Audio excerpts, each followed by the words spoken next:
প্রিয় দর্শক, আপনাদের সবাইকে আমন্ত্রণ জানাচ্ছি এটিএন নিউজের প্রতিদিনের আয়োজন ইস্পাহানি নিউজ আর এক্সট্রা দেখার জন্য। এখন পুরোপুরি শীতকাল ক্যালেন্ডার হিসেবে, এবং শীত একটু একটু আপনারা উপভোগ করছেন আশা করি। কিন্তু এই শীতেও দেশে ধাপে ধাপে স্থানীয় সরকারের ইউনিয়ন পরিষদ নির্বাচন হচ্ছে, এবং সেই নির্বাচন এই শীতেও কিছুটা উত্তাপ এনেছে বলা যায়। কারণ আমরা দেখছি যে গতকালই চতুর্থ দফা নির্বাচন হয়েছে, এবং সব ধাপেই মানুষের কিছু সংঘর্ষ, প্রাণহানির ঘটনা এবং নানা রকমের অনিয়মের খবরও পত্রপত্রিকায় এসেছে। তার চেয়ে বড় বিষয় যেটা নিয়ে বেশি আলোচনা হচ্ছে সেটা হলো যে আনুষ্ঠানিকভাবে বিএনপি নির্বাচনে অংশ নিচ্ছে না, কিন্তু আওয়ামী লীগের যারা অংশ নিচ্ছেন তাদের মধ্যে অনেকেই আবার দলের সিদ্ধান্ত না মেনে নির্বাচনে অংশ নিচ্ছেন, এবং দেখা যাচ্ছে যে আওয়ামী লীগের সাথে আসলে আওয়ামী লীগেরই লড়াইটা হচ্ছে, এবং কোথাও কোথাও আওয়ামী লীগের লোকজনই নৌকার প্রতীকের প্রার্থীকে হারিয়ে দিচ্ছেন এমন কথাও আসছে। সব মিলিয়ে নির্বাচন নিয়ে বেশ আলোচনা হচ্ছে। প্রশ্ন উঠেছে যে আওয়ামী লীগের নির্বাচনী মানে মনোনয়ন প্রক্রিয়া নিয়েও কেউ কেউ প্রশ্ন তুলেছেন যে আওয়ামী লীগের মনোনীত বা নৌকা প্রতীক পাওয়া লোকজন অনেক বেশি পরিমাণে হেরে যাচ্ছেন কেন। আর বিএনপি আনুষ্ঠানিকভাবে নির্বাচনে না গেলেও অনেক জায়গায় তাদের প্রার্থী অনানুষ্ঠানিকভাবে প্রতীক ছাড়া অনানুষ্ঠানিকভাবে আছে, এবং যেখানে তাদের প্রার্থী নেই সেখানে তাদের অনেকেই আওয়ামী লীগের বিদ্রোহী প্রার্থীর পক্ষে থাকছেন এমন খবরও আমরা শুনতে পাচ্ছি। সব মিলিয়ে একটু মাঠে একটা নির্বাচনী উত্তাপ তো আছেই। আর পাশাপাশি নির্বাচন কমিশন কিভাবে গঠিত হবে সেটা নিয়েও রাষ্ট্রপতির সংলাপ চলছে। বিভিন্ন রাজনৈতিক দল ধাপে ধাপে তারা আমন্ত্রণে সাড়া দিয়ে যাচ্ছেন, ফলে চারদিকে একটা নির্বাচন গন্ধ আমেজ আছে। আমরা আজকে এই বিষয় নিয়ে কথা বলবো। আমাদের সাথে এই মুহূর্তে স্টুডিওতে আছেন বিএনপির তথ্য গবেষণা সম্পাদক আজিজুল বারী হেলাল, যিনি জাতীয়তাবাদী ছাত্র দলের সাবেক সভাপতিও, এবং আছেন সিনিয়র সাংবাদিক কামরুল ইসলাম চৌধুরী। আর আমাদের সাথে যুক্ত হবেন বাংলাদেশ আওয়ামী লীগের উপপ্রচার সম্পাদক আমিনুল ইসলাম। আমরা আশা করছি অনুষ্ঠানের এক পর্যায়ে দৈনিক সংবাদের নির্বাহী সম্পাদক শাহরিয়ার করিম আমাদের সাথে যুক্ত হবেন। তিনি অনেক আগেই রওনা দিয়েছেন, কিন্তু ঢাকার যেই ভয়াবহ যানজট তাতে আটকা পড়েছেন। আশা করি অনুষ্ঠানে কোনো এক পর্যায়ে তাকে আমরা পাবো। আমরা আলোচনাটি শুরু করতে চাই কামরুল ইসলাম চৌধুরীকে দিয়ে। কামরুল ভাই, এই যে ধাপে ধাপে যে ইউনিয়ন পরিষদ নির্বাচন হচ্ছে, এবং গতকালও অনেকগুলো ইউনিয়ন পরিষদ নির্বাচন হচ্ছে, এবং তাতে নানা রকমের রাজনৈতিক হিসাব নিকাশের কথা আমি যেটা শুরুতে বলছিলাম, যে বিএনপি অংশ না নিলেও তাদের কোথাও কোথাও অনানুষ্ঠানিকভাবে অংশ নিচ্ছে, কোথাও তারা আওয়ামী লীগের বিদ্রোহী প্রার্থীর পক্ষে। তবে মাঠে মূল লড়াইটা হচ্ছে আওয়ামী লীগের সাথে আওয়ামী লীগের বিদ্রোহী প্রার্থীর সাথে। একটু আপনার কাছ থেকে এই ইউনিয়ন পরিষদ নির্বাচন যেটা চলছে সেটা নিয়ে একটু শুনতে চাই। এটা তো একটা স্থানীয় সরকারের নির্বাচন, স্থানীয় নির্বাচন, এবং স্থানীয় নির্বাচন বাংলাদেশে বহুকাল থেকেই একটু সাংঘর্ষিক এবং উত্তাপ ছড়ায়, রাজনৈতিক উত্তাপ ছড়ায়। যদিও বহুকাল এটি ছিল অরাজনৈতিক, সম্পূর্ণ অরাজনৈতিক, এবং একসময় আমরা দেখতাম যে এই নির্বাচনগুলোতে মানে স্থানীয় এলাকার গণ্যমান্য ব্যক্তিরাই নির্বাচিত হতেন, বিশেষ করে যারা শিক্ষক ছিলেন, স্কুলের শিক্ষক, দীর্ঘদিন হয়তো সমাজসেবা করতেন, তারপরে হচ্ছে ডাক্তার, এমনকি হোমিও ডাক্তার, উকিল, এরা নির্বাচিত হতেন, এবং এদের অধিকাংশই সম্ভ্রান্ত পরিবারের সন্তান ছিলেন। নিজেদের জায়গা জমি বিক্রি করে কিন্তু এরা ইউনিয়ন পরিষদের হয়তো কেউ 10 বছর, 15 বছর, 20 বছর, এমনকি বংশ পরম্পরায় ইউনিয়ন পরিষদের চেয়ারম্যান বা মেম্বার নির্বাচিত হয়ে আসতেন।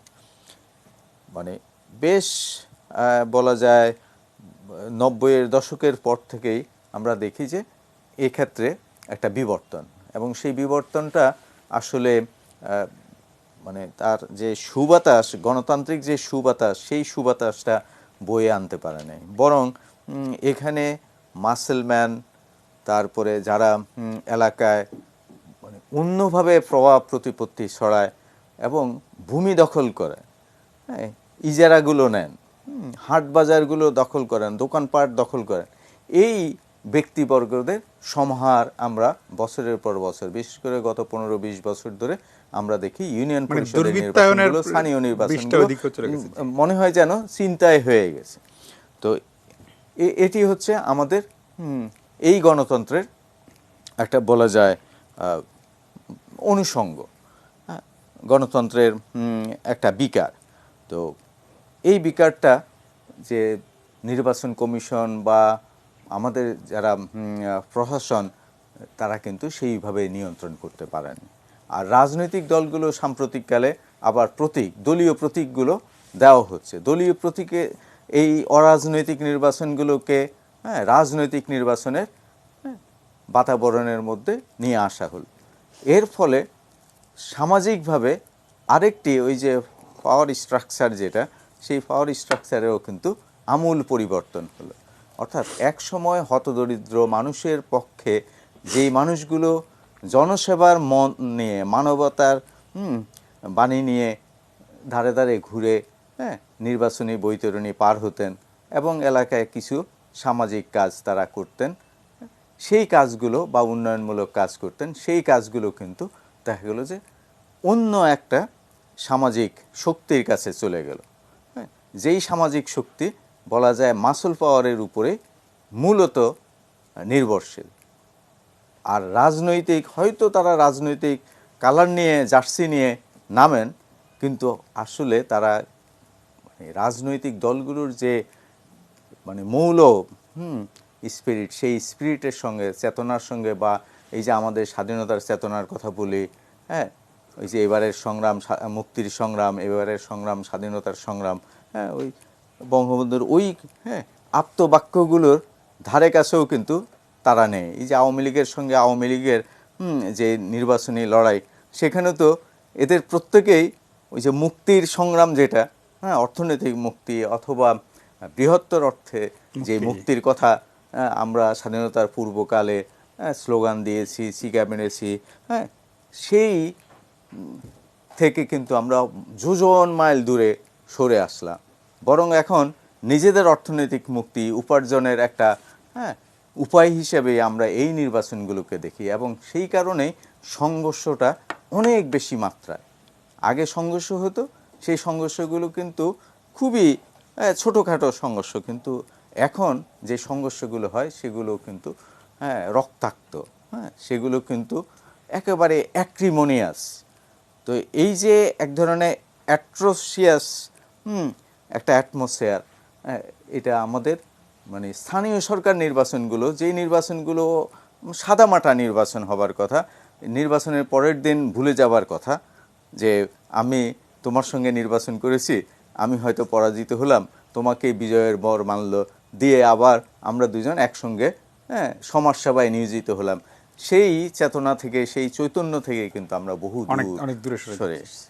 জি, জনাব কামরুল ইসলাম চৌধুরী, আপনাকে অনেক ধন্যবাদ। আপনি খুব ছোট্ট করে কিন্তু বাংলাদেশের স্থানীয় সরকার নির্বাচনের যে চরিত্র সেটা খুব ফুটিয়ে তুলেছেন। জনাব আজিজুল বারী হেলাল, আপনারা বিএনপি যেই রাজনৈতিক দল, এটি একটি নির্বাচনমুখী রাজনৈতিক দল, এটা কোনো বিপ্লবী দল না। আপনারা নির্বাচনের মাধ্যমেই ক্ষমতায় যাওয়া আসার সেই গণতান্ত্রিক প্রক্রিয়াতে আছেন, কিন্তু আমরা দেখছি ধরেন এখন যে চলমান যে স্থানীয় সরকার নির্বাচন, সেটাতে আপনারা অংশ নিচ্ছেন না। আবার কখনো কখনো অতীতে আমরা দেখেছি কোনো নির্বাচনে আপনারা অংশ নিয়েছেন। এই আপনাদের যেই দলের নেতাকর্মী, তাদেরকে ধরে রাখার জন্য, আসলে মনোবল চাঙ্গা রাখার জন্য নির্বাচনে অংশ নেওয়াটা একটা খুবই জরুরি ব্যাপার ছিল। আপনারা যে মাঠে থাকছেন না, কিন্তু আবার আপনাদের প্রার্থীরা বিভিন্ন ইউনিয়ন পরিষদে তারা অনানুষ্ঠানিকভাবে অংশ নিচ্ছেও, বা তারা হয়তো অন্য কোনো স্বতন্ত্র প্রার্থীর পক্ষে কাজ করছে, নিজেরা মাঠে আছে যদিও আপনারা আনুষ্ঠানিকভাবে থাকছেন না। এই যে দ্বিধা বা দ্বন্দ্ব, এটা কি আপনাদের রাজনৈতিকভাবে ক্ষতিগ্রস্ত করছে, লাভবান করছে, বা আসলে এই অবস্থানটা কি আপনাদের? ধন্যবাদ। আসলে আমরা দ্বিধা বা দ্বন্দ্বে নেই, আমরা সিদ্ধান্ত নিয়েছি যে এই সরকারের অধীনে কোনো রকম নির্বাচনে আমরা অংশগ্রহণ করব না। এটা আপনারা দেখছেন, আমরা কোথাও আনুষ্ঠানিকভাবে আমরা নির্বাচনে যে অংশগ্রহণ করবো এটা বলেই দিয়েছি। আমি আরেকটু যুক্ত করে দিই, যেমন আপনারা এই যেমন নারায়ণগঞ্জ সিটি কর্পোরেশন নির্বাচন হবে, সেখানেও আপনারা আনুষ্ঠানিকভাবে অংশ নিচ্ছেন না, কিন্তু যিনি একজন স্বতন্ত্র প্রার্থী আসছেন অ্যাডভোকেট তৈমুর আলম খন্দকার, উনি অতীতে আপনাদের হয়ে নির্বাচন করেছেন এবং সবাই জানেন যে উনি আপনাদের প্রার্থী। ফলে আপনি আনুষ্ঠানিকভাবে নিচ্ছেন না, কিন্তু আবার নিচ্ছেন। এইটা আমি সিদ্ধান্ত হয়নি। আপনার তিনি নমিনেশন নেওয়ার জন্য দলের কাছে বলেনি, তিনি নিজেই দাঁড়িয়েছে। এটা হয়তো সামনে সিদ্ধান্ত হলে তিনি সরেও যেতে পারেন নির্বাচনে, আবার নির্বাচনও করতেও পারেন, সেটা এখানে মুখ্য বিষয় না। আমি যেটা বলতে চাচ্ছি যে দেখেন, আমরা আনুষ্ঠানিকভাবে বলেছি যে আমরা এই সরকার অধীনে কোনো নির্বাচনে যাব না, কারণ আমার বক্তব্য আমি শুরু করতে চাই সুশাসনের জন্য নাগরিক একটা কথা বলেছে যে নির্বাচনে গেছে।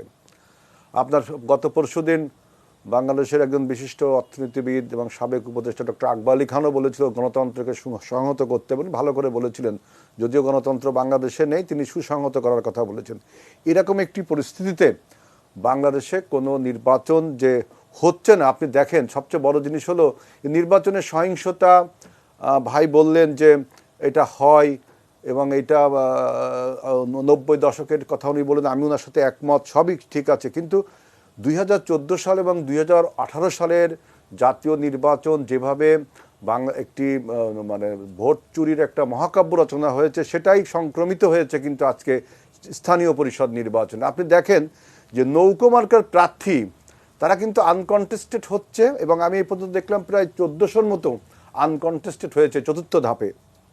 অথচ নৌকোর বিরুদ্ধে যে সমস্ত প্রার্থীরা, আপনি তাদের যে নামকরণই করুন, নৌকা আওয়ামী লীগের নাম করুন আর বিএনপির নাম করুন, তারা সব এই জেতার হারটা বেশি। অর্থাৎ জনগণের কিন্তু আওয়ামী লীগের প্রতি এবং নৌকার প্রতি একটা নো কনফিডেন্স। এই যে আপনার বিদ্রোহী প্রার্থী বলেন, তাদেরকে আপনি আওয়ামী লীগ নামে ডাকেন আর বিএনপি নামে ডাকেন আর জাতীয় পার্টির নামে ডাকেন বা আপনি অন্য সমাজসেবক নামে ডাকেন, এই সংখ্যাটা খুব বেশি। অর্থাৎ যে বাংলাদেশে যে এই নির্বাচন কমিশন, এটা একটা ঠুটো জগন্নাথে পরিণত হয়েছে সে 2008 সাল থেকেই, এবং আজকে তার বিকৃত রূপ আমরা দেখতে পাচ্ছি। যে নির্বাচন কমিশনের একজন রফিকুল ইসলাম আজকেই বললেন যে কেউ যদি ভোটে না দাঁড়ায় আমরা কি করতে পারি, কেউ যদি সহিংসতা করে আমরা কি করতে পারি। কতটা মনে করেন অসহায় হলে নির্বাচন কমিশন এই কথা বলতে পারে। সুতরাং যতদিন না বাংলাদেশে একটি নিরপেক্ষ সরকার, নির্দলীয় সরকার এবং বর্তমান যে ফ্যাসিজম, এই ফ্যাসিজম পদত্যাগ না করে, ততদিন কিন্তু বাংলাদেশে একটি সুষ্ঠু নির্বাচন হওয়া সম্ভব না।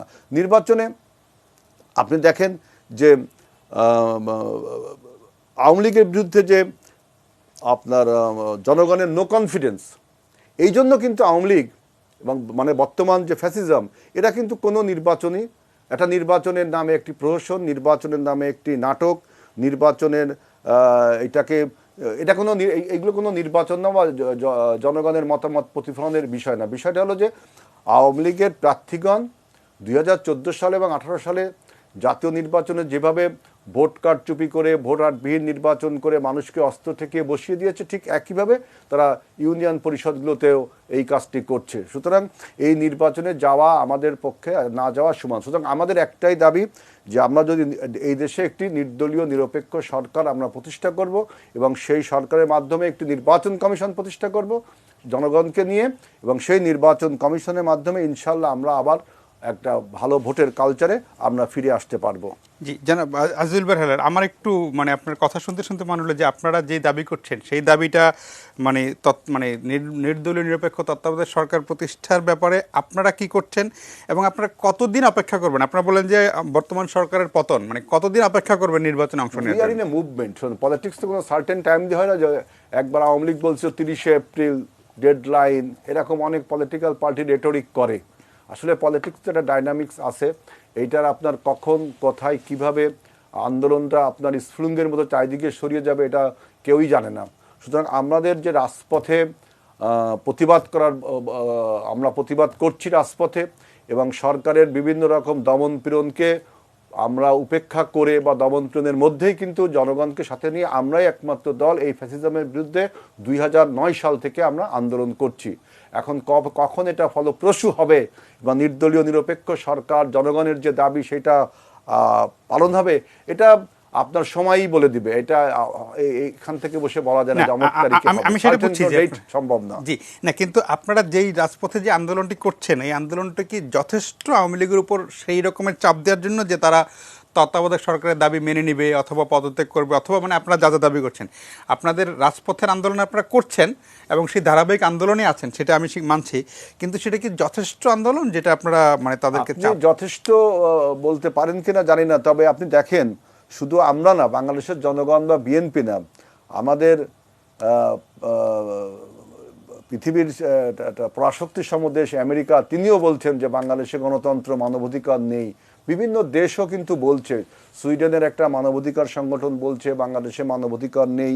এরকম ইভেন এই যে আপনার ডেমোক্রেসি সামিটে বাংলাদেশ ইনভাইট পেল না, বাংলাদেশের একটা ভালো প্রতিষ্ঠান, ল এনফোর্সিং এজেন্সিস, আমাদের র্যাব, পুলিশ, অনেক অবদান আছে দেশের।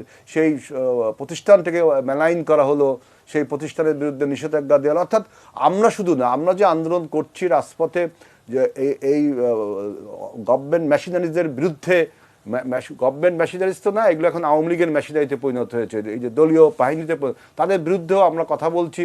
এবং বাইরের থেকেও আমাদের বহিঃশক্তি, তারাও কিন্তু, বাইরের যে রাষ্ট্রগুলো, তারাও কিন্তু বলছে যে বাংলাদেশে আসলে ডেমোক্রেসি নেই। সুতরাং আমাদের এই বিজয় অনিবার্য হবেই, এবং আমি এটা যথেষ্ট মনে করি। তবে আপনি জানেন যে বাংলাদেশের জনগণ ইতিমধ্যে বিভিন্ন জায়গা এই সরকারের বিরুদ্ধে জেগে উঠেছে, বিভিন্ন জায়গা সরকারের বিরুদ্ধে কথা বলছে, সরকারের নিজেদের বিরুদ্ধেও কথা বলছে। আজকে একজন আওয়ামী লীগের নেতাকে দেখলাম, তিনি এই নির্বাচনকে প্রহসন বলছে। আমি ঠিক এই মুহূর্তে নামটা রিকল করতে পারছি না, আমি আসার সময় পথ দেখে আসলাম। যাই হোক, সবাই বলছে যে এই সরকারের কাছে কখনো কোনো গ্রহণযোগ্য নির্বাচন হতে পারে না। অর্থাৎ রাষ্ট্রপতির যে আপনার সার্চ কমিটির জন্য যে জনগণ পার্টিগুলোকে আহ্বান জানিয়েছে, আমি দেখলাম আজকে খেলাফত মজলিস আর তরিকত ফেডারেশন আপনার রাষ্ট্রপতির সংলাপে গেল, অথচ এই সরকারই আবার ধর্মনিরপেক্ষতার কথা বলে, মৌলবাদীদের বিরুদ্ধে কথা বলে। মানে যেমন সব কিছু বলকে তাদের সাথে মিললে সেটা তিনি গ্রহণ করছেন এবং জনগণের প্রতি বৃদ্ধাঙ্গুলি দেখাচ্ছেন। কারণ তিনি জানেন, সরকার জানেন, যদি দেশে একটি নিরপেক্ষ নির্বাচন অনুষ্ঠিত হয়, তাহলে আপনার ফেনীর যে আওয়ামী লীগের সেক্রেটারি, ওই যে কাদের মির্জা, তিনি বলেছিলেন যে দরজা টুহাইও পাইতেন না। এই অবস্থা হবে বিধায় কিন্তু আজকে সরকার পরিকল্পিতভাবে আপনার মানে ইনসার্জেন্সি চালিয়ে এবং ফর্সিবলি জনগণের ভোটের অধিকার কেড়ে নিচ্ছে। জনগণ ভোট দিতে পারছে না, অনেক লোকও কিন্তু মারা গেছে এই চতুর্থ ধাপের নির্বাচনে। জি, জনাব আজিজুল বারী হেলাল, আপনাকে অনেক ধন্যবাদ। জনাব আমিনুল ইসলাম, মানে অনেকগুলো প্রসঙ্গ এসেছে আর এর মধ্যে, তবু আমি আসলে আরও একটু সুস্পষ্টভাবে ইউনিয়ন পরিষদ নির্বাচন নিয়ে আপনাদের মনোনীত প্রার্থী এবং আপনাদের দলের বিদ্রোহী প্রার্থীর মধ্যে যেই মূল মাঠের মূল লড়াইটা হচ্ছে, এবং সেখানে একটা বড়, মানে আপনাদের আওয়ামী লীগের জন্য একটা বড় যে অনেক প্রবীণ আওয়ামী লীগারও, যারা দীর্ঘদিন আওয়ামী লীগ করেছেন, তেগি সবই ঠিক আছে, কিন্তু তারাও নৌকার বিরুদ্ধে, মানে দলীয় প্রতীকের বিরুদ্ধে কখনো কখনো মাঠে অংশ নিচ্ছে নির্বাচনী প্রক্রিয়া, এমন কথা শুনতে পাচ্ছি। ফলে এই গোটা ইউনিয়ন পরিষদ নির্বাচন নিয়ে যা চলছে, সেটা কি আওয়ামী লীগের জন্য রাজনৈতিকভাবে ক্ষতির কারণ হচ্ছে কিনা? ধন্যবাদ জনাব প্রভাস আমিন, ধন্যবাদ আরবিক আলোচক জনাব কামরুল ভাই এবং জনাব আজিজ বারী হেলাল। সালাম জানাচ্ছি এটিএন নিউজের সম্মানিত দর্শকদেরকে। দেখুন, আমি খুব মনোযোগ দিয়ে দুজনের বক্তব্য শুনছিলাম। যেমনটি জনাব আজিজ বারী হেলাল তার বক্তব্যটা শুরু করেছেন একটা ভুল এবং সম্পূর্ণ অবান্তর তথ্য দিয়ে। সেটি হচ্ছে কি, এই পর্যন্ত 1400 জন প্রার্থী আওয়ামী লীগের আনকন্টেস্ট হয়েছে। আমি প্রথমত অকপটে একটা জিনিস স্বীকার করতে চাই, সেটি হচ্ছে আমরা চাই না একটি নির্বাচন আনকন্টেস্ট হোক, একজনও মানে বিনা প্রতিদ্বন্দ্বী নির্বাচিত হোক। কিন্তু আপনি নিশ্চয় জানেন যে এই সংখ্যা জনাব আজিজুল বারী যেটুকু বলেছেন তার 1/4 নয়। অর্থাৎ এইভাবে বিএনপি রাজনৈতিক দলটি মানুষকে বিভ্রান্ত ছড়িয়ে মানুষের দৃষ্টিভঙ্গি অন্যদিকে সরানোর চেষ্টায় লিপ্ত। এরপরে উনি যেটি বলেছেন যে এই নির্বাচনের মাধ্যমে মানুষ সরকারের প্রতি, নৌকার প্রতি নো কনফিডেন্স জানাচ্ছে। এইটা কিন্তু আলটিমেটলি বিএনপির একটা টার্গেট ছিল, যে ওরা কোনোভাবেই এই নির্বাচনে আসবে না, কোন নির্বাচনে পার্টিসিপেট করবে না, যাতে তারা বিশ্বকে দেখাতে পারে যে এই সরকারের অবস্থা এমন জায়গায় গিয়ে পৌঁছেছে, এই নির্বাচনে কেউ পার্টিসিপেটও করছে না এবং সাধারণ মানুষ ভোট দিতে যাচ্ছে না। এই জায়গাটায় বিএনপি সম্পূর্ণ ব্যর্থ। কারণ আপনি অবশ্যই স্বীকার করবেন যে এই আধুনিক মিডিয়ার যুগে, ইলেকট্রনিক মিডিয়া বলেন, প্রিন্ট মিডিয়া বলেন বা সোশ্যাল মিডিয়া বলেন, সেখানে আমরা যে বিষয়টি আজকে এই স্থানে যে 4টি ধাপে স্থানীয় সরকার নির্বাচন সম্পন্ন হলো, সেখানে আমরা জানতে পারছি যে 75% কাছাকাছি মানুষ ভোট কেন্দ্রে যাচ্ছে এবং তাদের ভোটাধিকার প্রয়োগ করছে। এই ভোটাধিকার প্রয়োগের বিষয়টি কিন্তু বিএনপির জন্য একটা গা জ্বালার বিষয়, যে ওরা এই জায়গাটা ব্যর্থ হয়েছে, যেটা তারা বিশ্বকে দেখাতে চেয়েছে। যেমনটি তিনি আমেরিকার উদাহরণ টানলেন, সে জায়গায় আমি পরে আসছি। অর্থাৎ এই সরকারের অধীনে মানুষের আস্থা আছে এবং নির্বাচন কমিশনের প্রতি মানুষের আস্থা আছে বলেই কিন্তু মানুষ ভোট কেন্দ্রে যাচ্ছে। সেখানে অন্যান্য বারের তুলনায় প্রতিদ্বন্দ্বীর সংখ্যা কম হবার পরেও এখন আসুন যে নির্বাচন কমিশন কতটা অসহায়, তিনি যেটি বলেছেন যে বিচারপতি নির্বাচন কমিশন রফিকুল ইসলামের উদ্ধৃতি দিয়ে যে কেউ ভোটে যদি না দাঁড়ায় আমাদের কি করার আছে, এটা কিন্তু অসহায়ত্ব না, এটা হচ্ছে বাস্তবতা। নির্বাচন কমিশন কাউকে টাকা পয়সা দিয়ে অ্যাসিওর করতে পারে না যে তোমাকে নির্বাচন করতে হবে। পৃথিবীর দেশে দেশে এরকম কোন দেশেই কোন নির্বাচন কমিশনের দায়িত্ব রাজনৈতিক দলগুলোকে ভোট কেন্দ্রে বা ভোটে আনা নয়। এটা তাদের স্বাধীন অধিকার, কেউ পার্টিসিপেট চাইলে করতে পারে, কেউ নাও করতে পারে। নির্বাচন কমিশনের অসহায়ত্ব হচ্ছে সেটি যেটি 1996 সালে মাগুরা নির্বাচনে তৎকালীন প্রধান নির্বাচন কমিশনার মাগুরা থেকে পালিয়ে এসে বলেছিলেন যে ভাই এখানে ভোট দেওয়ার মতো কোনো পরিবেশ নেই, স্বয়ং আমি স্বচক্ষে দেখে এসেছি, এবং তিনি পালিয়ে এসেছিলেন। ওটা হচ্ছে নির্বাচন কমিশনের অসহায়ত্ব। আর রফিকুল ইসলাম যেটি বলেছেন যে আমি নিশ্চিত করে বলতে পারি যে পৃথিবীর কোন দেশেই নির্বাচন কমিশনের দায়িত্ব হচ্ছে একটি গ্রহণযোগ্য পার্টিসিপেটরি সুষ্ঠু নির্বাচন সম্পন্ন করা।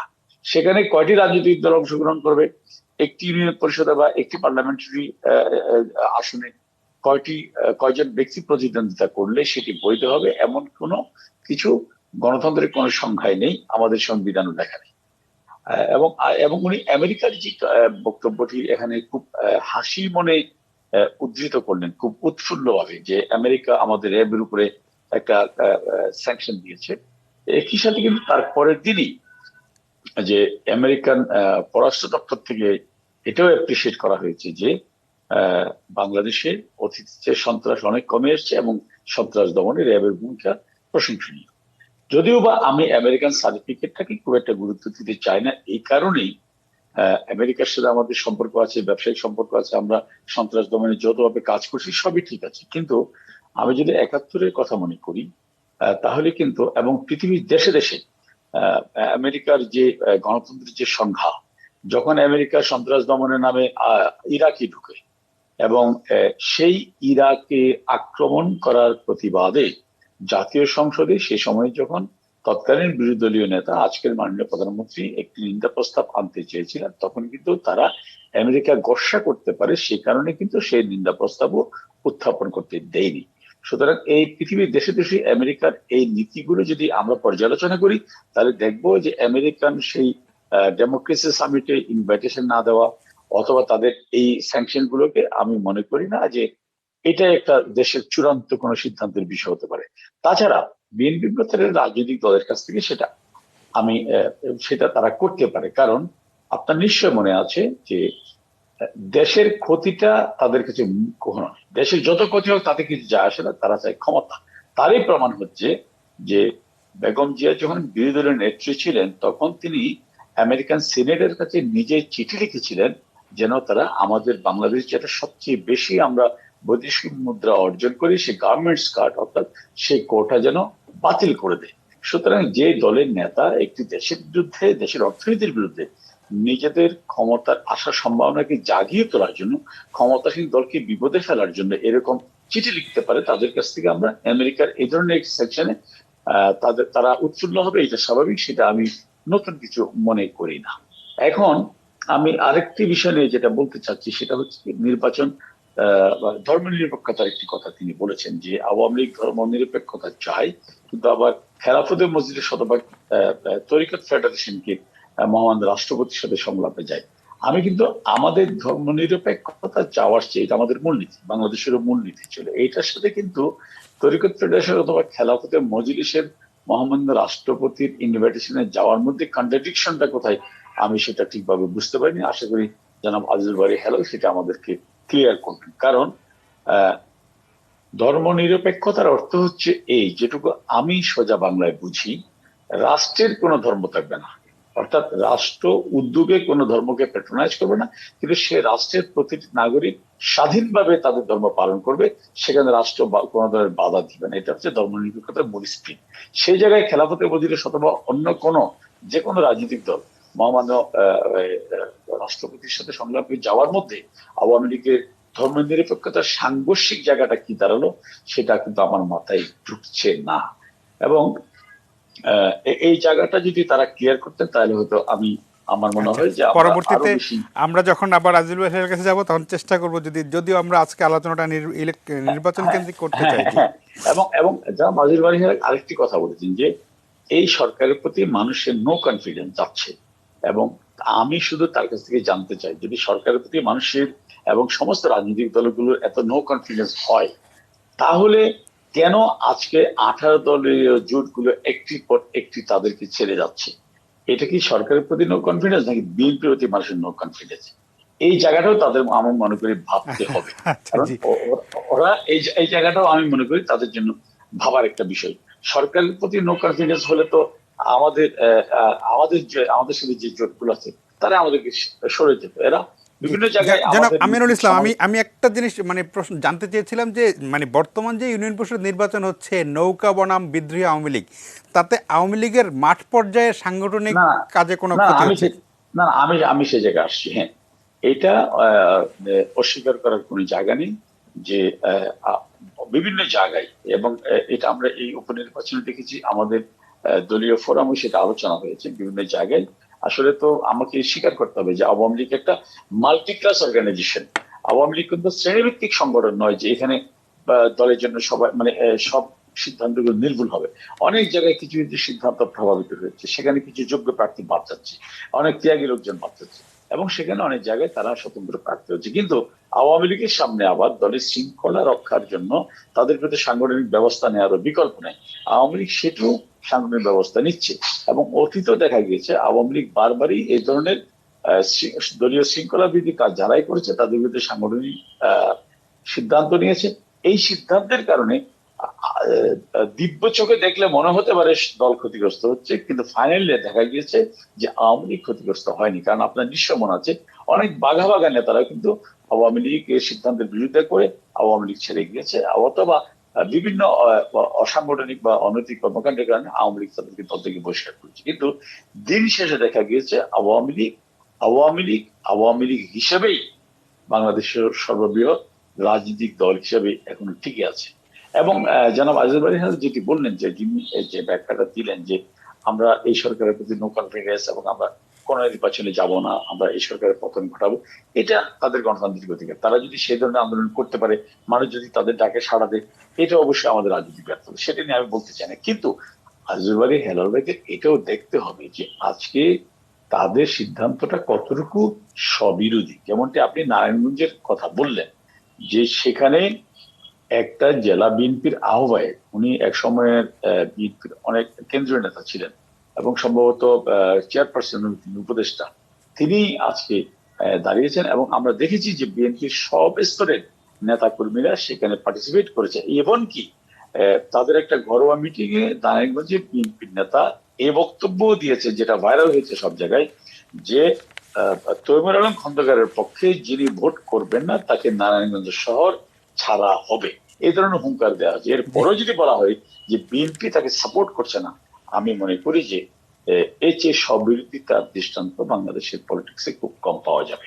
জি জনাব আমিনুল ইসলাম, আপনাকে ধন্যবাদ। আমরা ছোট্ট একটা বিরতিতে যাচ্ছি, বিরতির পর আমরা শুনবো। এর মধ্যে আমাদের যুক্ত হয়েছেন দৈনিক সংবাদের নির্বাহী সম্পাদক শাহরিয়ার করিম। বিরতির পর এসে তার কথা শুনবো। প্রিয় দর্শক, আশা করি আপনাদের সঙ্গেই পাবো।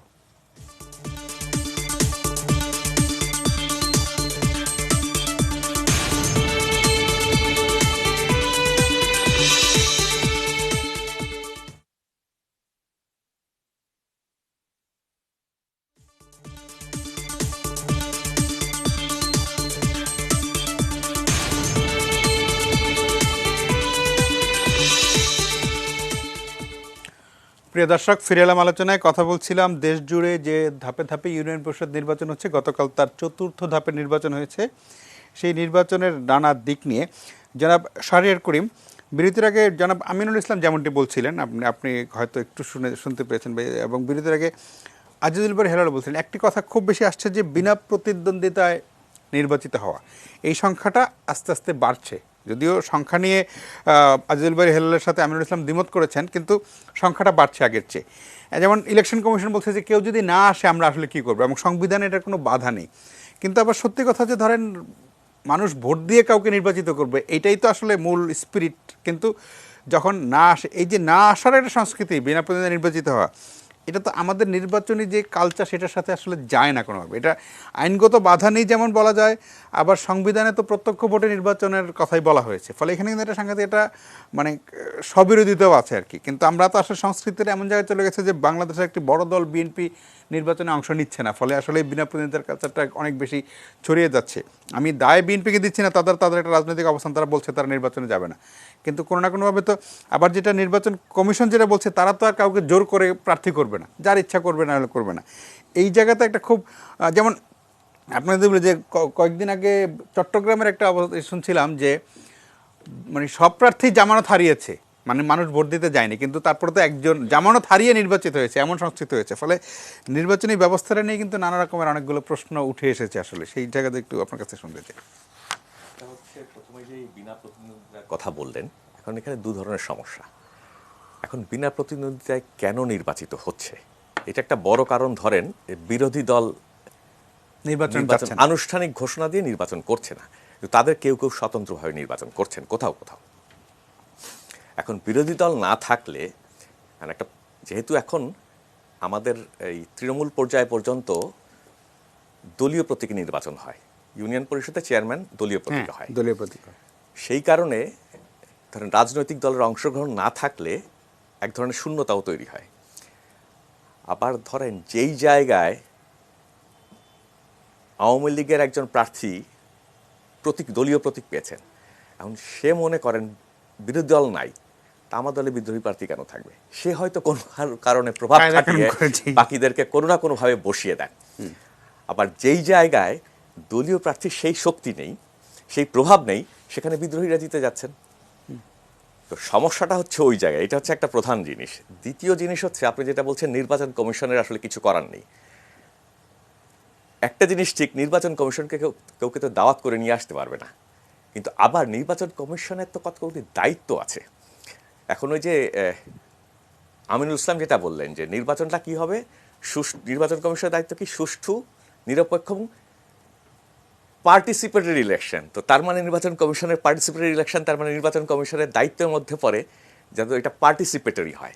এখন নির্বাচন কমিশন একইভাবে কাউকে জোর করে নির্বাচন করতে পারবে না, অনুনয় বিনয় করতে পারবে না, কিন্তু মানে একটা আস্থার পরিবেশ তৈরি করাটা খুব জরুরি। নির্বাচন কমিশন কি কোনো উদ্যোগ নিয়েছিল আজ পর্যন্ত যে সব রাজনৈতিক দল কেন আসছে না সেটা খুঁজে দেখবার, আমরা কি করলে পরে সব রাজনৈতিক দল আমরা এটাকে সবার অংশগ্রহণমূলক একটা নির্বাচন করতে পারি, সেই উদ্যোগ কি নির্বাচন কমিশন নিয়েছে?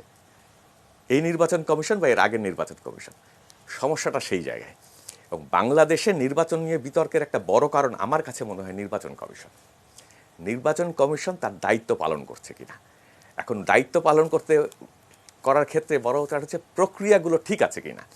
ধরেন এইবারকার নির্বাচনে কালকে রাজশাহীতে চারঘাটে একটা নির্বাচন হয়েছে একটা ইউনিয়ন পরিষদের মেম্বার পদে। ভোট গণনার পর দেখা গেল একজন একটা ভোটও পায়নি। তখন তিনি ওটা কন্টেস্ট করলেন, বললেন আমার ভোটটা তো অন্তত আমি পাবো, আমার ভোটটা তো আমাকে দিয়েছি।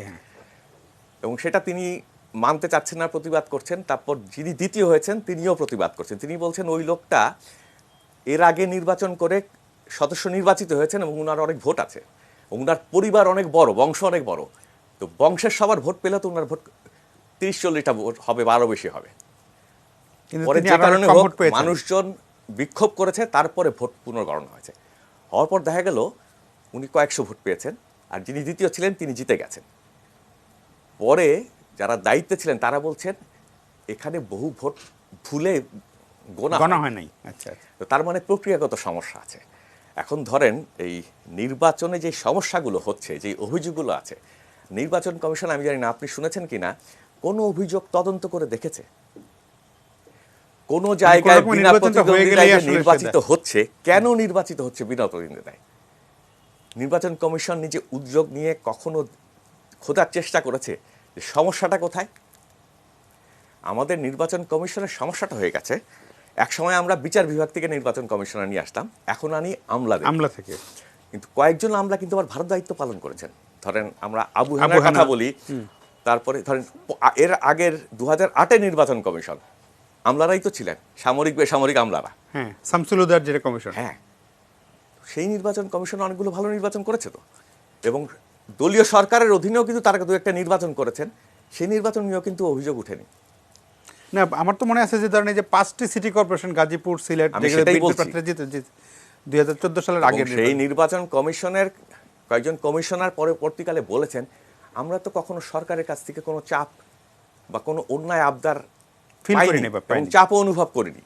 তার মানে হচ্ছে নির্বাচন কমিশনকে শীত দ্বারা করে মানে দাঁড়াতে হবে তাদেরকে, এবং তাদের যে নিয়ম কানুন আছে তারা যদি সেগুলোই ঠিকমতো অনুসরণ করার চেষ্টা করেন, প্রক্রিয়াটা ঠিক করার চেষ্টা করেন, তাহলে নির্বাচনের অনেক সমস্যা আমার ধারণা সমাধান এমনিতেই মিটে যাবে, এমনিতেই মিটে যাবে। সমাধান হওয়া সম্ভব। জি, জনাব শাহরিয়ার করিম, আপনাকে অনেক ধন্যবাদ। জনাব কামরুল ইসলাম চৌধুরী, নির্বাচন প্রক্রিয়া নিয়ে জনাব শাহরিয়ার করিম কথা বলছিলেন, এবং আমরা জানি যে রাষ্ট্রপতির উদ্যোগে একটা সংলাপও চলছে এখন পরবর্তী নির্বাচন কমিশন গঠন নিয়ে, যেটা আগামী 14ই ফেব্রুয়ারি মেয়াদ শেষ হয়ে যাবে নতুন। সেটা সার্চ কমিটি হবে না কি হবে সেটা এখনও সিদ্ধান্ত হয়নি। কিন্তু এই যেমন ধরেন আজকেও, যেটা আজল ভাই হেলাল শুরুতে বলছিলেন যে আজকেও দুটি রাজনৈতিক দল গিয়েছে, মানে শুরু হয়েছে জাতীয় পার্টি দিয়ে, যেই প্রক্রিয়া নির্বাচন কমিশন গঠনের উদ্যোগ চলছে, সেটাতে কি মানে সমাধান মানে বেরিয়ে আসতে পারে, বা মানে কিভাবে মানে হলে ভালো হয়? আসলে হচ্ছে কি যে বাংলাদেশে সার্বজনীন যে ভোট ব্যবস্থা, এই ভোট ব্যবস্থাটাই তো আমরা অনেকটা কালিমা লিপ্ত করে ফেলেছি। এই যে শাহরিয়ার করিম যে কথাটি বললেন যে নির্বাচন কমিশনের দায়িত্ব আছে, দায়িত্ব নেই। নির্বাচন কমিশন যেমন সে ডক্টর শামসুল হুদা অথবা আবু সাইদ সাহেব কিংবা হেনা সাহেব, তাদেরকে আমরা দেখেছি তারা চমৎকারভাবে নির্বাচন করবার জন্য যতগুলো পন্থা আছে সবগুলো পন্থা কিন্তু তারা এক্সস্ট করবার চেষ্টা করেছেন। তাদের মধ্যে এক ধরনের প্রয়াস ছিল যে এটা ভালো নির্বাচন দেওয়ার, কারণ তার আগের হয়তো আমাদের তিক্ত অভিজ্ঞতা ছিল, কিন্তু সেই তিক্ত অভিজ্ঞতার আলোকেই অন্তত এই 3 প্রধান নির্বাচন কমিশনার তারা চেষ্টা করেছেন যে একটু বেটার স্লাইস যেন আমরা দিতে পারি। হ্যাঁ, সেখানেও অনেক ব্যর্থ হয়ে আছে, বা তাদের যেহেতু 3 জনেই আমলা ছিলেন, তাদের কিছু কিছু ক্ষেত্রে তাদেরও দীনতা ছিল, কিন্তু দিন শেষে আমার মনে হয় এই 3টা নির্বাচন তারা মোটামুটিভাবে সুষ্ঠু করেছেন। বা যেমন শামসুল হুদা সাহেব পরবর্তীকালে এই যে সিটি কর্পোরেশন নির্বাচনগুলো চমৎকারভাবে কন্ডাক্ট করেছেন, এবং সেখানে তো বিরোধী দলই বলা যায় 5টা সিটি কর্পোরেশন, মানে বড় বড় সিটি কর্পোরেশনগুলো তারা জিতেছে। যদিও স্থানীয় সরকার নির্বাচন আর জাতীয় নির্বাচনের মধ্যে আকাশ পাতাল তফাৎ। যেমন এই যে এবারে উপনির্বাচন, উপজেলা ইউনিয়ন পরিষদ নির্বাচন, এটা একেবারে স্থানীয় নির্বাচন, এখানে কিন্তু সরকারের পরিবর্তনও হবে না, এই হবে না। তো এইখানে যতটা ঔদার্য দেখবার কথা, এমনকি নির্বাচন কমিশনের জন্য এটা কিন্তু এক ধরনের অ্যাসিড টেস্ট ছিল। তারা কিন্তু এখানে উদ্যোগ নিয়ে ভালো নির্বাচন করে পরবর্তী সে জাতীয় নির্বাচনের একটা গ্রাউন্ড কনজেনিয়াল অ্যাটমসফিয়ার ক্রিয়েট করবার একটা প্রয়াস নিতে পারত, কিন্তু সেই উদ্যোগটা এমনকি তারা তো নড়ে চড়েও বসেন যে তাদের কোনো বক্তব্য আমরা গত 6 মাসে কিন্তু শুনিনি। ওইরকম যেটা শাহরিয়ার করিম বলছিলেন যে নির্বাচন কমিশনের কোনো উদ্যোগ নেই, তারা রুটিন ওয়ার্ক করছে, মানে ওই যে অলস দিনের হাওয়া আমাদের মঞ্জুরুল ইসলামের যে অধ্যাপক মঞ্জুরুল ইসলামের যে আমাদের সংবাদে তিনি লিখতেন নিয়মিত, তো ওই অলস দিনের মতো মানে তারা যেন কাটিয়েছেন, এবং তারা অবসর উত্তর জীবনেই কিন্তু রয়েছেন প্রত্যেকেই। তো ওই যে অবসরকালীন একটা খণ্ডকালীন চাকরির মতো, এটা টাইম পাস। তো এইরকম নির্বাচন কমিশন সার্চ কমিটি দিয়ে অথবা এই যে আলোচনা করে করে আসলে মেরুদণ্ড হচ্ছে, প্লাস হচ্ছে কি যিনি একটু দূর প্রসারী চিন্তা করতে পারেন, আগামী 10 বছর 20 বছরের কথা যার মাথায় আসবে যে না ডাউন দ্য লেন, আমাকে একদিন হয়তো একটা ভালো নির্বাচনের জন্য আমাকে বাংলাদেশের মানুষ স্মরণে রাখবে।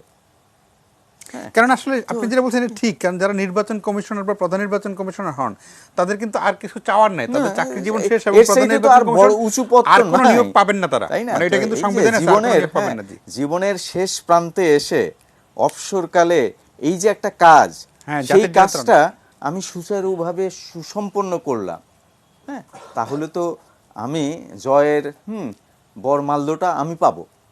হ্যাঁ, আমার কি মনে হবে না যে আগামী দিনে, হ্যাঁ, অনাগতকালে আমাকে আমার সন্তানরা স্মরণে রাখবে, আমার সন্তান সম, হ্যাঁ, এদেশের মানুষ স্মরণে রাখবে। তো এই প্রত্যাশা তো থাকবার কথা তাদের। এই ভোটটা এবং তাদেরকে যে এই বেতন ভাতা দিয়ে দেওয়া হচ্ছে, এই যে সুযোগ সুবিধাগুলো দেওয়া হচ্ছে, এগুলো কেন দেওয়া হচ্ছে? হ্যাঁ, নিতান্তই কি শুধুমাত্র এই পদের জন্য? সেটাই, মানে এটা তো তাদের মানে time চাকরি না, passing এটা এর জন্য না। এটা এটা তো চাকরি না, এটা না। চাকরি তাদের তো তারা আরো করেছেন। বৃহত্তর দায়িত্ব হ্যাঁ, তাদের। জি, তো এটা তো একটা বড় রকমের রেসপন্সিবিলিটি, কিন্তু তারা সেই কার্যটা সুসম্পন্ন করতে পারেন না। এটা ফিনিশিং টাচ, যেমন আমরা খুব ভালো খেললাম, কিন্তু আমার ওই যে ফাইনালি গোলটা দেওয়ার মতো আমার স্ট্রাইকার নাই। হ্যাঁ, অথবা ওই যে সারাদিন ব্যাট করবার মতো আমার ব্যাটসম্যান নাই। ওই রকম ব্যাটসম্যান নাই যে ক্যারি থ্রো করতে পারে, একটা এন্ড আগলে রাখতে পারে। এই যে আমাদের একবার এরকম ঢাকা স্টেডিয়ামে জাতীয় দলের সঙ্গে আমাদের জাতীয় প্রেস ক্লাব টিমের খেলা হচ্ছিল।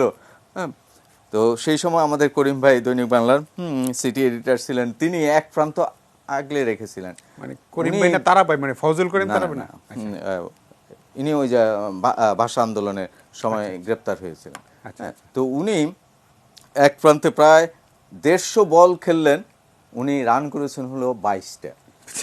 হ্যাঁ, মানে মাটি কামড়ে পড়ে তো থাকে। ওই যে মানে নবজোৎ সিং সিধুর মতো মাটি কামড়ে পড়ে থাকা, হ্যাঁ, ওই রকম তো কখনো কখনো দরকার হয়। তো আমাদের ইলেকশন কমিশনার যারা হবেন তাদের ওই রকম চারিত্রিক ঋজুতা, দৃঢ়তা, হ্যাঁ, এবং কর্মনিষ্ঠতা, এটা দরকার। হ্যাঁ, সেই জিনিসটার ঘাটতি অনেক বেশি থাকলে থাকে। কিন্তু সম্ভব না। জি, জনাব কামরুল ইসলাম চৌধুরী, আপনাকে ধন্যবাদ। আমরা একটা বিরতিতে যাচ্ছি, বিরতির পর আলোচনায় ফিরবো। প্রিয় দর্শক, আশা করি ফিরে এসে আপনাদের সঙ্গেই পাবো।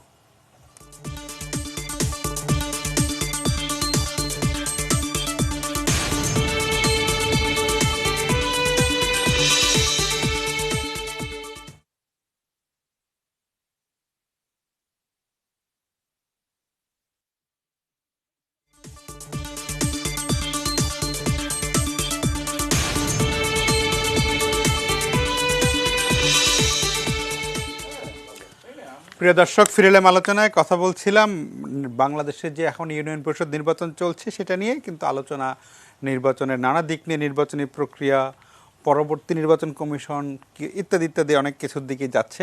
আমরা আলোচনায় ফিরছি জনাব আজিজুল বারী হেলালের কাছে। জনাব আজিজুল বারী হেলাল, যে রাষ্ট্রপতির উদ্যোগে যে সংলাপ চলছে এখন, তাতে মানে ধাপে ধাপে সংলাপ চলছে, নিশ্চয়ই আমরা জানি যে হয়তো এক পর্যায়ে আপনারাও আমন্ত্রণ পাবেন।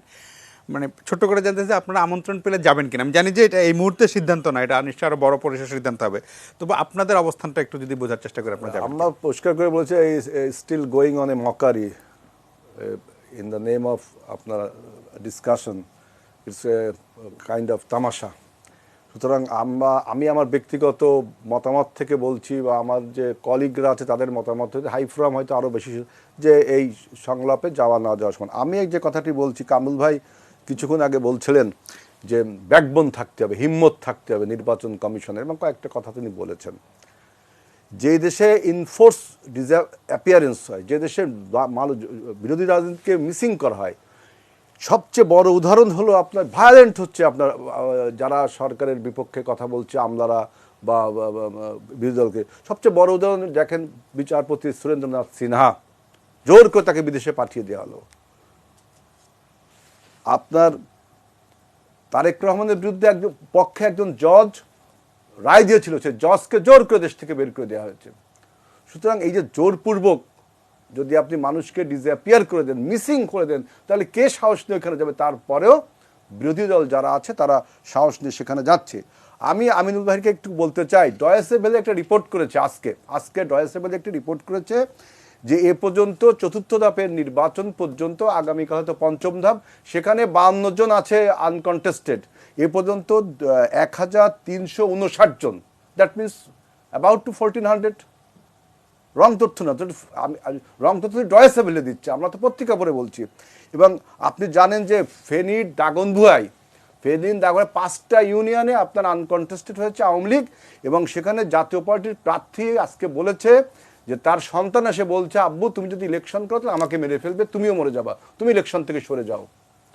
আপনার আরেকটি রাজাপুর ইউনিয়ন পাশেই, সেখানে আলী রেজা চৌধুরী একজন স্বতন্ত্র প্রার্থী, তার নমিনেশন পেপারটা কৌশল করে নির্বাচন কমিশন বাতিল করে দিয়েছে।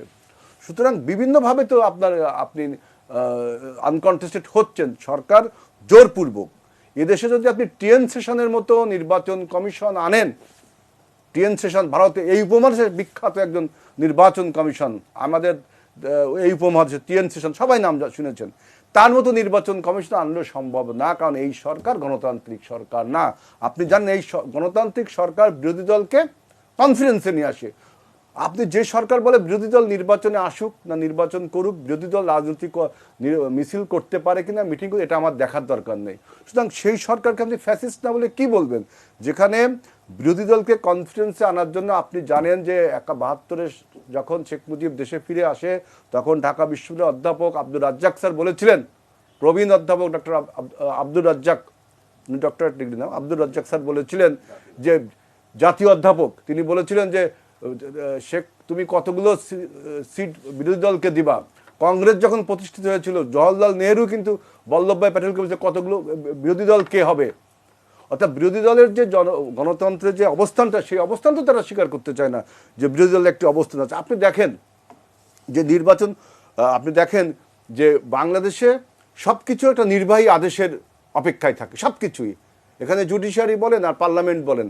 বেগম খালেদা চিকিৎসার বিষয়টি দেখেন, আইনমন্ত্রী বললেন যে তার কাছে ভেটিং করতে পাঠালো, তিনি স্বরাষ্ট্র মন্ত্রণালয়ে পাঠালেন, এখন বলছেন যে এটা প্রধানমন্ত্রীর ব্যাপার। তার মানে নির্বাহী আদেশ। সেজন্য আমরা বারবার বলছি যে বাংলাদেশের বেগম খালেদা জিয়ার চিকিৎসা যেমন নির্বাহী আদেশে আটকে রয়েছে, কারণ একটু অবৈধ মামলা দিয়ে, যে মামলা তিনি জামিন পায়, সেই মামলায়ও তাকে আটকে রাখা হচ্ছে। এবং দেখেন ওনারা বলছে যে একজন প্যারোলে মুক্তি নিয়ে বিদেশে যাওয়ার কোনো চিকিৎসা ইতিহাস নেই।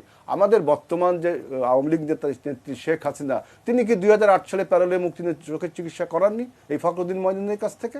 আওয়ামী লীগের সেক্রেটারি জলিল সাহেব করেননি? নাসিম সাহেব না জলিল সাহেব মনে হয় অথবা করেননি। সুতরাং এই যে ডক্টরিন অফ নেসেসিটি বলে যে কথাটি আছে বেগম জিয়ার চিকিৎসার ব্যাপারে, সেটি তারা ভুলে যাচ্ছেন।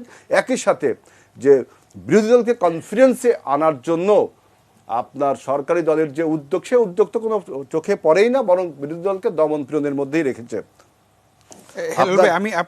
আমি একটু আরেকটু যুক্ত করে দিই। যেমন আপনি যেটা বললেন যে আপনার ব্যক্তিগত অবস্থানে যে রাষ্ট্রপতির যে সংলাপ চলছে সেটা তামাশা বলে আপনারা যাবেন না, এবং আপনারা 2014 সালের নির্বাচনে যাননি, 2018 সালে গিয়েছেন, এবং এখন বলছেন যে আর যাবেন না। মানে আমি বলতে চাচ্ছি যে এই যে রাষ্ট্রপতি সংলাপে যাবেন, রাষ্ট্রপতিরা সেখানে গিয়েছিলাম, এবং যে সেখানে আমাদের নেত্রী বলেছিলেন যে আপনি একটি নিরপেক্ষ সরকার দিন, তারপরে আমরা আমাদের কথা বলে আসছিলাম, এবং সেটা এখনো কন্টিনিউ করছে। আমরা কিন্তু রাষ্ট্রপতির আহ্বানে 2014 সালে গিয়েছিলাম।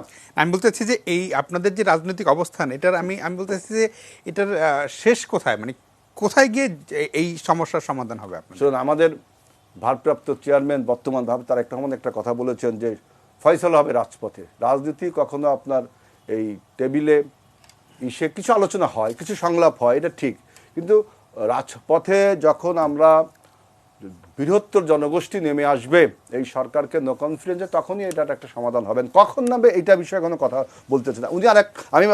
আমি আমিন ভাইকে একটা কথা বলতে চাচ্ছি যে র্যাব এবং পুলিশের উপর স্যাংশন হলে আমরা উৎফুল্ল হবো কেন? আমরা তো দুঃখ পেয়েছি। র্যাব তো আমরা তৈরি করেছিলাম, বিএনপিতে উদ্যোগ করে র্যাব নিয়েছিল, এবং এই র্যাব পুলিশ বাহিনী আপনি বাংলাদেশের এই অপরাধ জগৎকে দমন করার জন্য অনেক অবদান রয়েছে। সেই একটি সংগঠনকে আপনি মেলাইন করবেন, এইটা আমি বলেছি। এটা আমি উৎফুল্ল হওয়ার কোনো কারণ নেই। আর বর্তমান নির্বাচনের কমিশনাররা যে 3 জন আছে, তাহলে মাহবুব তালুকদার তো আপনার রিপিটেডলি বলছেন, রফিকুল ইসলাম তো আজকে বলেন, মাহবুব তালুকদার তো রিপিটেডলি বলছেন এই নির্বাচন কমিশনের বিরুদ্ধে। কারণ কি, আপনার সরকার যদি আপনার আন্তরিক না হয় নির্বাচনের ব্যাপারে, কখনো কিন্তু নির্বাচন কমিশন টিএন সেশনকে দিয়েও হবে না। কারণ সরকারকে আন্তরিক হতে হবে যে দেশে একটি সুষ্ঠু নির্বাচন হোক। কারণ সরকারের ভয় তো একটাই, ওই যে আমি যেটা বলছি যে ওই যে দরজা টুয়াইও পেত না সরকার যদি সুষ্ঠু একটা নির্বাচন হতো। সুতরাং এই নির্বাচন কমিশনকে যাই বান সবই ছোট জগন্নাথে পরিণত হবে। তার ব্যাকবোন থাকুক আর না থাকুক, গভর্নমেন্টকে আগে, যে সরকার তাকে আগে নির্দলীয় নিরপেক্ষ মনোভাব নিয়েই, এবং এই সরকারের প্রতি মানুষের যে কনফিডেন্স নেই, এই সরকারকে মানুষ বিশ্বাসও করে না, অর্থাৎ তার অধীনে কোনো আইন করে যে নির্বাচন কমিশন করবে সেটা করেও লাভ নেই। একটি নির্দলীয় নিরপেক্ষ সরকারই আইন করতে পারে এবং সকল মানুষকে একত্রে করতে পারে। সেজন্য আমি বলছি যে আপনি অনেক বুকিশ কথা বা গ্রামার দিয়ে অনেক কথা আমরা বলতে পারবো, কিন্তু বাস্তবতা হলো যে বর্তমানে বাংলাদেশে আর কখনো সুষ্ঠু নির্বাচন হবে না যতদিন না বর্তমান যে ফ্যাসিজম, এই ফ্যাসিজমকে আমরা বিদায় দিতে পারছি, ততদিন বাংলাদেশে সুষ্ঠু নির্বাচন আশা করা যায় না। সুতরাং রাষ্ট্রপতির এই সংলাপ বলেন আর যে কোনো ধরনের সংলাপ বলেন, এগুলো সবই আপনার মানে অবসোলেট, সেকেলে, এগুলো নিয়ে কোনো কাজ হবে না। এখন আমাদের নতুন করে একটি নির্বাচন কমিশন গঠনের জন্য আইন করতে হবে এবং সেই আইনের অধীনে নির্বাচন কমিশন গঠন করবে, সেটি করবে একটি নিরপেক্ষ সরকার। বর্তমান সরকারের অধীনে এগুলো সম্ভব না। জি, আপনাকে অনেক ধন্যবাদ জনাব শাহরিয়ার করিম। এখন যেই রাষ্ট্রপতির আহ্বানে যেই সংলাপটি দেশে চলছে সেটা গুরুত্বপূর্ণ এই কারণে যে আগামী 14ই ফেব্রুয়ারি বর্তমান নির্বাচন কমিশনের মেয়াদ শেষ হয়ে যাবে, নতুন কমিশন গঠন করতে হবে এবং এই নতুন যে কমিশন হবে সেই কমিশনটি যদি সবাইকে আস্থায় নিয়ে সব রাজনৈতিক দলের সাথে আলোচনার ভিত্তিতে যদি হয়, তাহলে 2023 বা 24-এ যে পরবর্তী নির্বাচন হবে সেই সময়ের জটিলতা অনেক কমে যাবে। মানে আমরা যদি এখন থেকেই জটিলতাগুলো মিটিয়ে ফেলতে পারি তাহলে আমার 24-এ গিয়ে আর লাগবে না। ফলে এখনকার এই সংলাপ বা নির্বাচন কমিশন গঠনের এই উদ্যোগটা যে কোনোভাবে এটা আমি মনে করি ব্যক্তিগতভাবে যে এটা খুবই গুরুত্বপূর্ণ। তাহলে আমরা আর 2 বছর পরে গিয়ে আবার আওয়ামী লীগ বিএনপির ধাক্কি নির্বাচন কী হবে সেটাই। ফলে কিন্তু বিএনপি বলছে যে তারা রাষ্ট্রপতির যে সংলাপের নামে তামাশা হচ্ছে তারা সেখানে যাচ্ছে না। তার মানে কিন্তু জটিলতা নিরসনের কোনো সুযোগ এখনো থাকছে না। আমরা ধরে নিচ্ছি তাহলে আগামী 2023-24 পর্যন্ত আমাদের আবার একটা রাজনৈতিক অচলাবস্থার জন্য অপেক্ষা করতে হবে। এইটা মানে এই প্যাচটা ছুটানোর কোনো থিওরি আপনার কাছে আছে কিনা? আমার কাছে নাই। মানে রাজনৈতিক বিশ্লেষক হিসেবে আর কি বিএনপি যাবে কি যাবে না আমার মনে হয় আরেক কিছুদিন অপেক্ষা করতে হবে। হ্যাঁ, আমি এটা অপেক্ষা করতে হবে এই কারণে আমি বলি, মির্জা ফখরুল ইসলাম আলমগীর যখন সংলাপের উদ্যোগ ঘোষণা আসলো তখন বলেছে আমরা এই সংলাপে যাব না। গত সপ্তাহে উনি বলেছেন আমরা আমন্ত্রণ পাইনি, আমন্ত্রণ পেলে স্থায়ী কমিটিতে আলোচনা করে সিদ্ধান্ত নিব। তার মানে আগে থেকে কিন্তু একটু অবস্থান পরিবর্তন করেছেন। 2018 সালে বিএনপি বলেছিল নির্বাচনে যাবে না, 14 সালে অনেক সুবিধাজনক অবস্থায় থেকে নির্বাচনে যায়নি।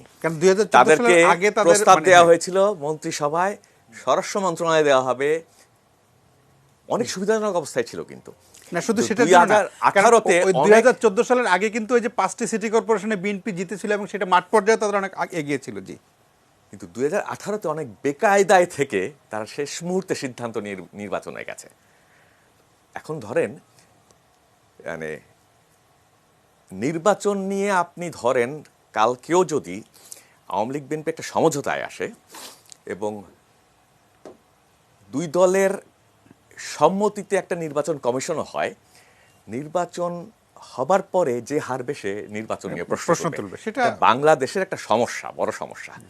আর আমরা পাশের দেশ যদি পশ্চিমবঙ্গে দেখি, ধরেন এর আগের বার 2016-তে বিধানসভা নির্বাচনে বামফ্রন্ট চরম বিরোধিতা করে অভিযোগ তুললো যে আমাদেরকে কোথাও দাঁড়াতে দেওয়া হয়নি, ভোট ডাকাতি হয়েছে, ভোট চুরি হয়েছে। কয়েকদিন ইসে করলো কিন্তু ওরা মেনে নিয়েছে। ওরা পদ্ধতি এবং প্রক্রিয়াটাকে চায় যে যতই সমস্যা থাকুক কিন্তু পদ্ধতি এবং প্রক্রিয়া যেন বাধাগ্রস্ত না হয়। আমেরিকায় ট্রাম্প নির্বাচিত হয়েছে, কেউ পছন্দ করছে না, কিন্তু তারপরে তো তাকে 4 বছর ক্ষমতা থাকতে দেওয়া আছে। আমাদের দেশের সমস্যাটা হচ্ছে আমরা আমার বিপক্ষে গেলে পরের দিন থেকে বিরোধিতা করি এবং তাকে ওই পদ্ধতি প্রক্রিয়া আমরা চালু রাখতে দিব না। সমস্যাটা সেই জায়গায়। আমি ধরেন এই যে 4 ঘাটের কথা কেন বললাম, আপনার যদি পদ্ধতি প্রক্রিয়া ঠিক থাকতো এই সমস্যাগুলো হতো না।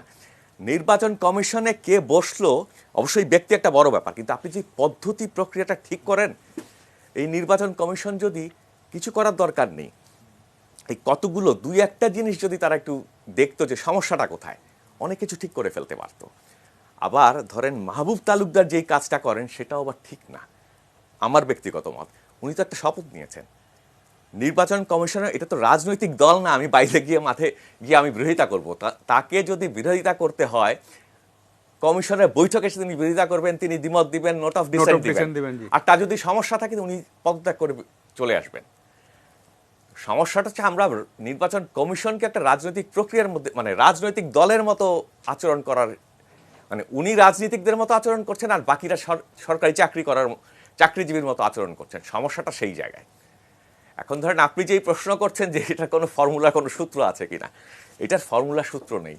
ফর্মুলা সূত্র একটাই হতে পারে, দুই দল যদি আলোচনা করে আরেকটা জিনিস যেন শারীরিক, আমরা মানে আপনার দীর্ঘদিনের রাজনীতি ফলো করার ইয়েতে আমরা অনেক সময় মানে পর্দার সামনের আলোচনার বাইরে আমরা পর্দার পিছনের একটা আলোচনার খবর আমরা শুনে শোনাই, যে পর্দার পিছনে অনেক সমস্যার সমাধান হয়, সামনে এটা আমরা দেখি। সেই খবরও কিন্তু এখন আমরা খুব একটা পাচ্ছি না যে আওয়ামী লীগ বিএনপি মানে রাজনৈতিক দলের মধ্যে পর্দার পিছনে কোনো একটা সমঝোতার চেষ্টা উদ্যোগ, সেটাও কিন্তু এখনকার রাজনীতি দেখি না। আমরা আগে দেখেছি এরশাদ বিরোধী আন্দোলনের সময় বা তারপরেও আমরা অনেক সময় দেখেছি। যে কারণটা হচ্ছে হলো, ধরেন ওই আলোচনাটা কখন হবে, ধরেন সুবিধাজনক অবস্থায় আছে কি আওয়ামী লীগ এবং সরকার, যখনই একটা পক্ষ বেকায়দায় পড়ে তখনই সে সুর নরম করে। বিএনপি তো আওয়ামী লীগকে বেকায়দায় ফেলতে পারছে না, সমস্যাটা তো সেই জায়গায়। আপনি যতক্ষণ পর্যন্ত তাকে বেকায়দায় না ফেলতে পারবেন, আমি সেটা যেন আজিজুল ভাই হেলাল কাছে যে আপনাদের আন্দোলন তো সেই পরিমাণ চাপ সৃষ্টি করতে হবে যাতে আওয়ামী লীগ দাবি মানতে বাধ্য হয়, সেই জায়গাটাতে অবশ্য তারা এখনো যেতে পারেনি। আরেকটা জিনিস আপনার কাছ থেকে শুনে নিই একটু, যে নির্বাচন কমিশন গঠনে একটা আইন থাকার কথা সংবিধানে আছে, কিন্তু 50 বছর সেই আইনটি হয়নি। এখন আমরা আওয়ামী লীগ যেহেতু ক্ষমতায় আছে, এখন আমরা আওয়ামী লীগকে বলছি তারা 13 বছরে করেনি কেন। একই কথা কিন্তু বিএনপিকে বলা যাবে, তারা বিভিন্ন দফায় ক্ষমতায় ছিল, তারা করেনি। জাতীয় পার্টি ক্ষমতা ছিল, কেউ করেনি। পরে এটা কিন্তু একটা সম্মিলিত দায়। আমরা 5 বছর পরে পরে নির্বাচন কমিশন গঠনের বিষয়ে সামনে আসলে সবাই দাবি দাওয়া করে, কিন্তু নির্বাচন কমিশন গঠিত হয়ে যাওয়ার পরে আর এটা নিয়ে আর কোনো আলোচনা হবে না, আবার 5 বছর পরে। এখন যেমন এটা নিয়ে যখন আলোচনা তুললে সবাই বলবে যে না এখন আর সময় নেই, তাড়াহুড়ো করে একটা করে ফেলো, ফেব্রুয়ারি মাস চলে আসছে, আর মাত্র 1 মাস 2 মাস বাকি আছে। ফলে এই আলোচনাটা প্রত্যেকবার এমন হয়, কিন্তু আমরা কিন্তু নির্বাচন কমিশন গঠনের সেই আইনটা কখনোই করতে পারি। এবং আমি শিওর যে 14ই ফেব্রুয়ারি নতুন কমিশন হওয়ার পরে পরবর্তী 5 বছর আর এটা নিয়ে কোনো আলোচনা হবে না। কোনো সুশীল সমাজ বলেন, এনজিও বলেন, সুজন বলেন, কেউ আর ভুলে যাবে একদম। কিন্তু আমাদের তো করতে হলে সময় নিয়ে করতে হবে। এখন যখনই আলোচনাটা হয়, দাবি দেওয়া হয় বিজ্ঞপ্তি, তখন সরকারি দল থেকে বলা হবে যে এখন এইবার ভাই সময় নাই, এইবারের জন্য থাক, আগামীবার থেকে। কেউ কিন্তু না করে না কেউ এটা। ফলে এই নির্বাচন কমিশনের একটা আইন, এটা দরকার, কিন্তু এটা কেউ তো করলো না 50 বছরে। এখন ধরেন আমার স্মৃতি যদি আমার সঙ্গে শত্রুতা না করতে থাকে, আমার 2 সপ্তাহ আগে বোধহয় আইনমন্ত্রী বলেছেন এবার সম্ভব না, আগামী বছর করব। হ্যাঁ, আমি একদম আমি মানে এই কমিশনটা হয়ে যাক, আগামী বছর করব। এটা কমিশন হয়ে যাওয়ার পর তারপর আবার আমরা সবাই ভুলে যাব 5 বছর পরে, 5 বছরের মধ্যে হবে না। এখন সমস্যাটা হচ্ছে কেউই তো করে নাই। এখন বিরোধী দলে গেলে আমরা ভালো ভালো কথা বলি, কিন্তু ক্ষমতায় গেলে আবার ভুলে যাই। হ্যাঁ, বিএনপি বিরোধী দলে ছিল, আরে সরকারি দলে ছিল বেশ কয়েকজন। ধরেন আজিজুল বাড়ি হেলাল একটা কথা বলেছেন যে সরকারকে বিরোধী দলকে কনফিডেন্সে নিতে হবে গণতন্ত্রকে যদি ফাংশনাল করতে হয়। সেটা খুব সত্যি কথা, কারণ ছাড় সেই দিতে পারে যার দেবার ক্ষমতা বেশি। এখন ধরেন কনফিডেন্সে নিতে হলে আবার বিরোধী দলকেও তো সেই একই রকম আচরণ করতে হয় কখনো কখনো। মানে আমি এখনকার বিএনপির কথা বলছি না, কিন্তু ধরেন 2008 সালে 8 না 9 সালে আওয়ামী লীগ যখন ওই যে সংবিধান সংশোধনের জন্য কমিটি করলো, বিএনপির 2 জনকে রেখেছিল সেই কমিটিতে। বিএনপি যায় নাই, কারণ 2 জন কেন? সরকার বলছে আনুপাতিক হারে দেওয়া হয়েছে। বিএনপি সেখানে গেলে সমস্যাটা কি হতো? 2 জন গেলে হয়তো আমরা অনেক বিতর্কের সমস্যা, বিএনপি তো তার মতামতটা দিতে পারতো সংবিধান সংশোধনের, একটা রেকর্ড তো থাকতো। তো তার মানে হচ্ছে আপনিও যদি সেই একই ভাবে দায়িত্বশীল পয়েন্ট অফ নো রিটার্নে চলে গেলে আসলে কোথাও একসাথে হবে না আর কি, সেটাই। জি জনাব শারীরিক কর্মী, আপনাকে ধন্যবাদ। আমরা অনুষ্ঠানের আরেকটা বিরতিতে যাচ্ছি, বিরতির পর আলোচনায় ফিরবো, আশা করি ফিরে এসে আপনাদের সঙ্গেই পাবো।